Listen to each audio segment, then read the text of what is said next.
Deep in the Scioto River Valley of Ohio, hidden beneath layers of earth and time, lies a site of profound mystery, Mound City.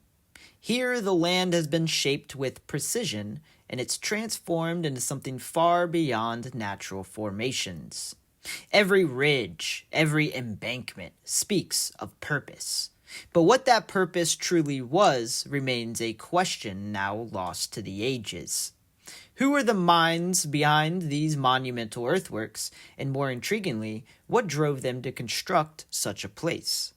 For decades, conventional wisdom has labeled Mound City as a ceremonial burial site, and we'll put that in quotations, of course, a sacred ground where the dead were laid to rest. And yet, the deeper that we look and delve into these mounds and earthworks, the more this explanation begins to fray. And we're not necessarily dismissing this explanation entirely, but perhaps the mounds were used for multiple purposes. The mounds themselves are arranged with a precision that suggests something far greater than simple interment. The entire complex is a nearly perfect square, and it's aligned with an accuracy that speaks of an advanced knowledge in geometry, astronomy, architecture, and engineering. This was not a mere coincidence. This was in design, really. Excavations have revealed that within these earthworks lay far more than human remains. Artifacts of stunning craftsmanship. Ancient artifacts of stunning craftsmanship. Finely worked copper plates, effigies of different animals and human figures who we often assume are gods in some way, shape, or form. Obsidian blades traced back to volcanic sources in what is now Yellowstone. These materials would have, of course, traveled very vast distances, carried by hands that moved through an expansive trade network spanning the entire North American continent.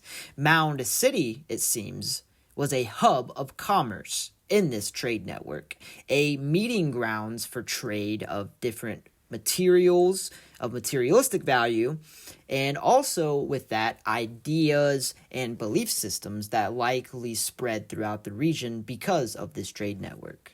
But trade alone does not explain the deeper significance of Mound City, in my opinion. Beneath the largest mounds, remnants of wooden structures emerge, layered and burned, built and rebuilt. Were these places of council, perhaps? Perhaps they were temples that were devoted to celestial observations, or perhaps it was just a simple structure that existed during when they existed, really. Or perhaps it was used in some sort of interment ritual.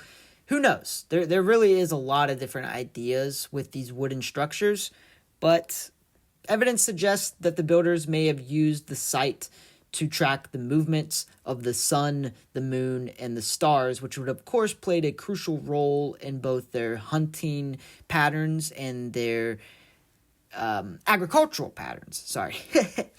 Now, aligning their lives with the rhythms of the cosmos was it a sacred knowledge, or was it a practical knowledge? That's really the question. And I'm of the assumption that it was both. I truly think that, a lot of times modern archaeology and modern research attributes these sites to a very sacred purpose, and I don't disagree with that by any means. I do think that these were sacred sites, but I do think that we overlook the practical use case of some of these mounds and some of these sites, because you got to think, if they were tracking the sun and tracking the pattern of the stars, they were very in tune with the seasons, which would of course played a crucial role in agriculture, which is how these societies really thrived. Now, consider the shape of Mound City. Its symmetrical embankments, its measured gateways. These features bear striking similarities to other ancient sites across the world, where earth and stone were arranged not just for ceremony, but for functionality.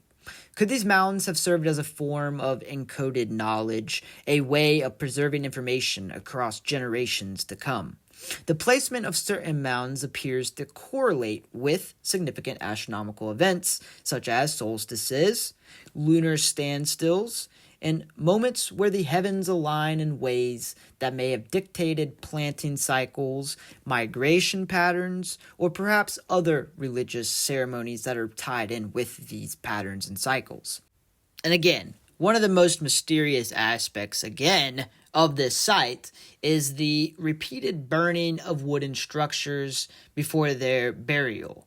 Now, this would suggest a deliberate act in some sort of burial ceremony or interment ceremony, and it's still one that scholars have struggled to fully explain because we can't confirm that these were used for ceremonies, but the fact that they were interred in a way would suggest that they were used in a ceremony, perhaps used as a way of cremation, or perhaps a structure that houses the dead as perhaps a crypt, if you will, a log crypt. But there's also, again, there's different types of mounds. So some of these mounds could have had structures on top of them, most certainly. And again, they probably would have played some sort of role in the astronomical observations. Now, there's also the question of energy and of movement.